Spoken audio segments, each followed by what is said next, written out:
Zay ny teny Analakely farany zava-misy any Andorany fotsiny kosa ao anatin'ny Fokotany Mahabo dia mampikaikaiky ny mponina ny asan-jiolahy miseho eny amin'ity tanàna ity. Raha nitranga tao anatin'izay Fokotany izay dia nitety trano mihitsy ireo mpanao asa ratsy, voatety hatramin'ny fiangonana mihitsy nanaovan'izy ireo izany asa ratsin'izany.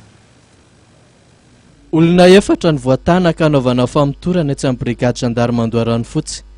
Ny roa amin'izy ireo dia mpandray anjara mivantana tamin'ny fanafiana toerana telo izay nitranga tetsy amin'ny Fokotany Mahabo komina Andoharany fotsy ny alon'ny zoma foandroany asabotsy.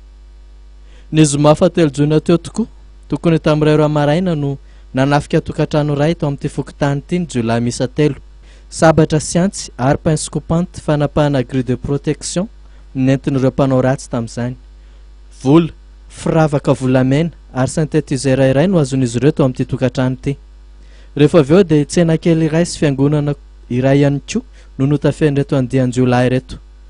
Rehefa niantso ny mpitandro filaminana moa ireto voatafika dia natao avy hatrany ny fikarohana ka oraroa tao iren'izay dia hita ny iray tamin'izy ireo niaraka tamin'ny synthétiseur.